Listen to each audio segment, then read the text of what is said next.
ये भी होगा, ठीक है। अभी बजे हैं पूरे 20 मिनट कम 12, तो पूरे 12 बजे समाप्त।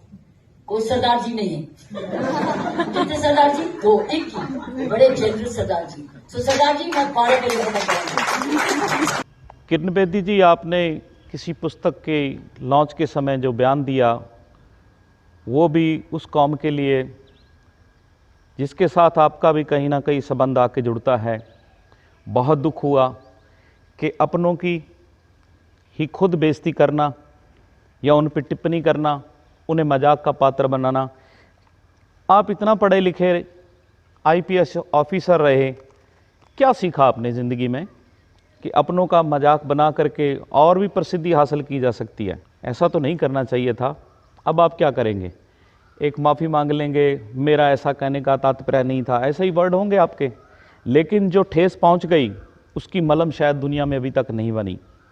तो मैं आपसे ही मुखातिब हूं और पूरी दुनिया से ही मुखातिब होना चाहता हूं कि अगर कोई अच्छा काम करे और उसका इनाम उसे ना मिले और उसका मजाक बनाया जाए तो फिर अच्छा काम कौन करेगा? किरण बेदी जी और मेरे सुनने वाले पूरे लोगों, थोड़ा ध्यान देना कि जो उन्होंने कहा है कि अभी 12 बजने में 20 मिनट बाकी हैं, पूरी 12 बजे किताब को हम अर्पण करेंगे, उसका लोकार्पण जो है उसे खोलेंगे, लॉन्च करेंगे, तो उसमें आपने कहा कि कोई सरदार तो नहीं है 12 बजे करेंगे, तो इसका मतलब 12 बजे का संबंध सरदार के साथ है।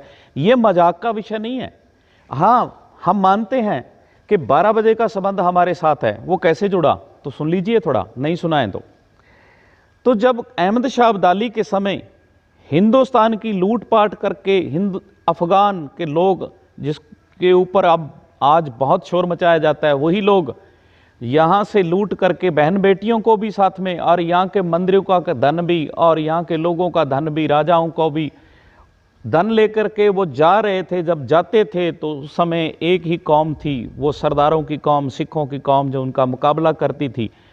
गुरिल्ला युद्ध करने का मतलब था कि उनकी बहुत ज़्यादा संख्या थी, लेकिन सिख जंगलों में वास कर रहे थे अपने देश को बचाने के लिए, कौम को, धर्म को बचाने के लिए। तो उनकी गिनती थोड़ी होने के कारण वो आधी रात को या पूरे शिखर दोपहर को 12 बजे या आधी रात को युद्ध करने के लिए, क्योंकि गिनती थोड़ी है, तो उन पे एकदम से टूट पड़ा करते थे और उनसे जो भी हमारी बहन बेटियां उनसे छुड़वा करके उनके घर में पहुंचाते थे, और जो माल असबाब देश का था वो भी लोगों में या उनको वापस दे देते थे। तो उस कुर्बानी का ये इनाम हमारे लोगों ने रख दिया कि उस 12 बजे को मजाक बना लिया। और मजाक बनाने के बाद जब आम अनपढ़ लोग ऐसी बात करें तो सहन हो सकती है, लेकिन उस चीज़ को जिसके लिए उन्होंने अपनी जान भी दी, आहुति भी दी, कुर्बान भी की हुए उस चीज़ में कि हमें लोगों को बचाना है, धर्म को बचाना है, कौम को बचाना है। क्या आपने देखा नहीं है पिछले दिनों कोरोना आया था, तो क्या हमारे लोगों ने, सिखों ने, सरदारों ने देश के लोगों के लिए क्या नहीं किया? अरे लंगर होता था खाने का, उसको बदल करके सिलेंडर का, ऑक्सीजन का लंगर भी लगा दिया, दवाई का लंगर भी लगा दिया, डायलिसिस के भी लंगर लगने शुरू हो गए। तो सिखों ने, हमने एहसान नहीं किया किसी पे ऐसा कुछ करके, हमारे बडेरों ने, हमारे बुजुर्गों ने किसी पे एहसान नहीं किया। हमारा फर्ज था, खित्ते में हम रहते हैं, वहाँ रहते हुए वहाँ की इज्जत को बचाना, अपनी इज्जत बचाना, बहाल रखना, और दूसरों की भी इज्जत को बहाल रखना, वहाँ की संस्कृति को बचाना, धर्म को बचाना, ये भी हमारा सभी का फ़र्ज होता है। तो सिखों ने उस फ़र्ज को बहुत ही अच्छे तरीके से निभाया और देश को बचाया, धर्म को बचाया और देश को बनाया। हम 2% हैं, उसके अलावा अगर किसी शहर में किसी को रात पड़ जाए तो उसे लंगर ना मिले तो वो गुरुद्वारे में जा कर के शरण ले सकता, उसे खाना मिल सकता है, वहाँ शरण मिल सकती है। ऐसा अभी भी चल रहा है और ऐसा बना के रखा गया है। किरण बेदी जी और पूरे हिंदुस्तान के वासियों, मैं एक बात और करना चाहता हूँ कि 2% ने, जो सिखों की आबादी है वो 2% है, इन्होंने देश को आज़ादी दिलाने में 90% जो फांसी खाई है वो 90% सिखों ने, पंजाब के लोगों ने, पंजाबियों ने जो है 90% तक लोगों ने अपनी कुर्बानी दी है, जान की आहुति दी है। काले पानी की सज़ा को प्राप्त करने वाले लोग 90% हैं।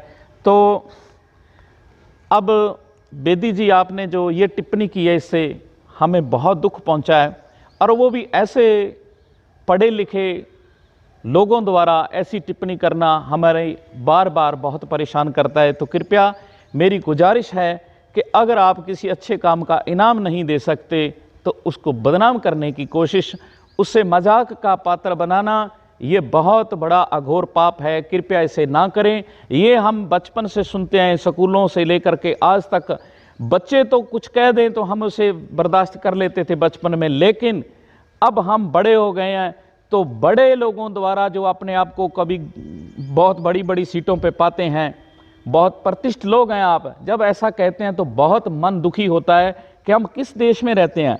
हम अपने ऐसे लोगों में रहते हैं जिनको इतनी भी समझ नहीं है कि किसी की भावनाओं का आदर कैसे करना है। तो कृपया ऐसी बातें करके दूसरों की इज्जत को रुलाना और आबरू को रुलाना और उनके किए हुए कार्य को प्रशंसा ना करके उसका मजाक बना के रख देना बहुत दुखदाई है।